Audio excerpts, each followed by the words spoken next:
Going in with Boo Boo, WBO World Middleweight Champion. It's me Yo, again. it's me again. How are you, mate? I'm good. I'm chilling. How you doing? What's happening in Providence? Are you in Providence? Yeah. I'm in Ocean State. Quiet? Yeah, it's quiet, man. Just trying to stay away from people. My condolences to all the people that's out there that, family members or somebody that's involved in this whole coronavirus thing, man. This thing is not easy. There's a lot of things going on where it's like they're making little funny jokes, which is cool and stuff. But, also, people need to, also give homage, respect to the families and the people that's really going through the stuff and be happy that it didn't hit home yet and just be safe and do what needs to be done, Good point. Good point, sir. You're looking very handsome today, Boo Boo. Yeah, I try, man. I try. It's hard to be this handsome, but it's a gift of the curse, Toe Black and Handsom's here. It's me again. We're gonna talk boxing. So listen, I want to say that every now and again you represent a fighter that is like so difficult to land the major fights for, and it's really difficult for us as a promoter to have someone who, they've said before, oh, he just doesn't have the activity. All of a sudden, we got you nice and active. Oh, he just doesn't sell tickets. All of a sudden, we go to Providence, you do like 8,000 or 9,000. It's wild. So the excuses are running out. Why do you think people don't want to fight you? Is that a stupid question? Or you just think, is it the style? Is it something they don't know that is it a rumor in the game, in the gyms, that you can't beat Demetrius Andrade? What is it, and how frustrating is it for you?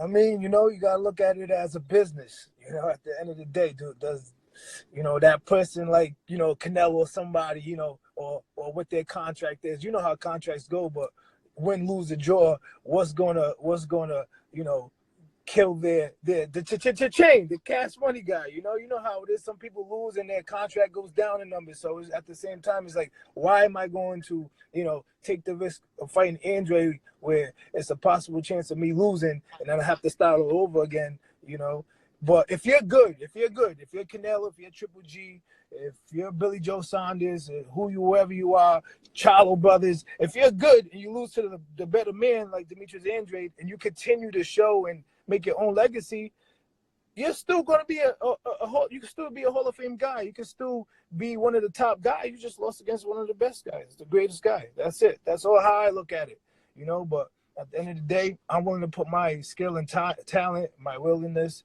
against anybody out there in my division, and let the people see what they've been wanting. The best versus the best.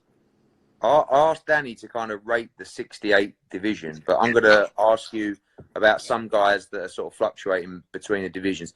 Do you rank Canelo as I mean, arguably, you're going to say you're the best at 60, but in terms of outside of you, at 60 and 68, do you rate Canelo? Is that a silly question? He's head and shoulders above the rest right now. Do you give Billy Joe Saunders a shot with him if that fight happens? Do you think he's beatable at 60 or 68 outside of yourself?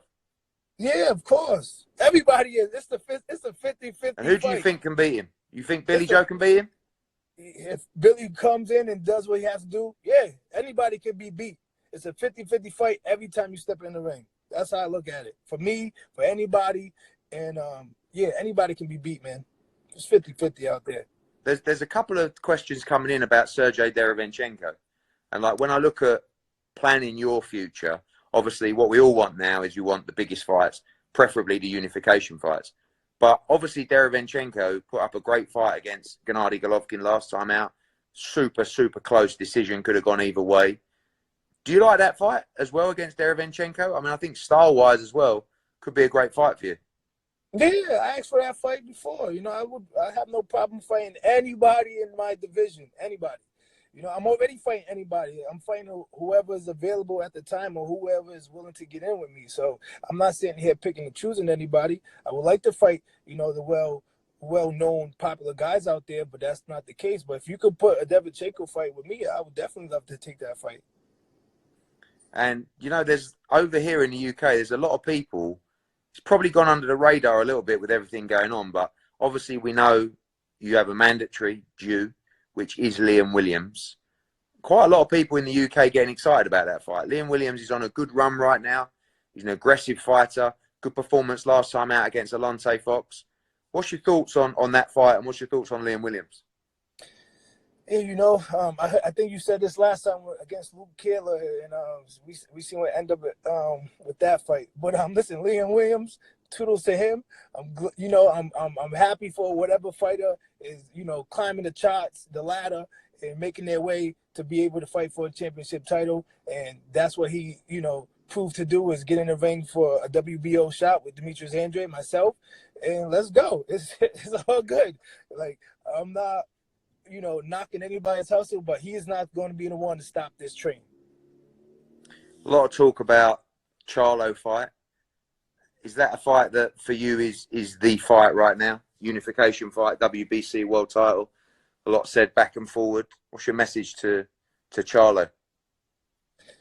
Hey man, listen, I'm 7 mil, kid. Come on out, a lot of money.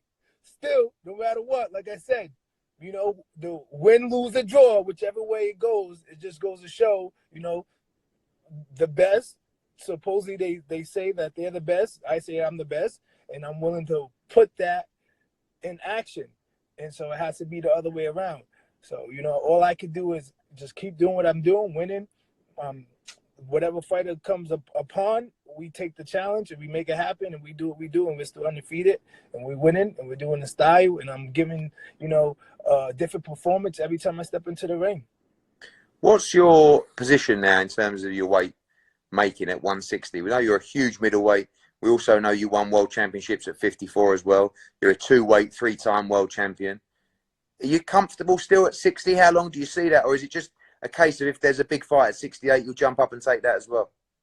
Yeah, I wanted to fight Billy Joe next at 68 for the WBO. That was the perfect, if I don't know what's going on with this Canelo thing, the whole coronavirus has put a dent in, what boxing and sports and just the world. But, yeah, I would have loved to went up to 168 and fight Billy Joe.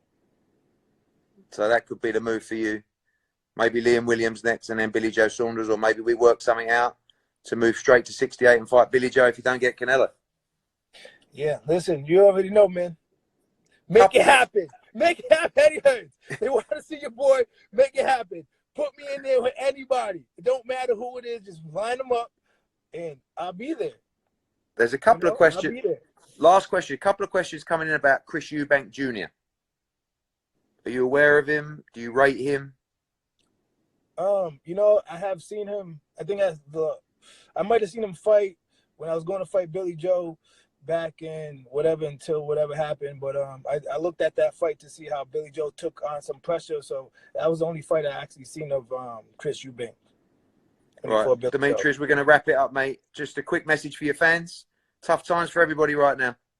Quick message. So, right, they was like, all the toilet paper, all the malt liquor, go get yourself the firearm. So I'm like, shit, I might as well go and go get me something. So I went to the weapon store, and I asked the guy for a 12 gauge. So he was like, here's a 12 gauge. And then I go, I'm not that stupid. Don't I need some bullets? So he pulls out 2 boxes of bullets. He pulls out a bird shot, and then the second box was a box with dares. And I'm like, okay, so how do we get into this?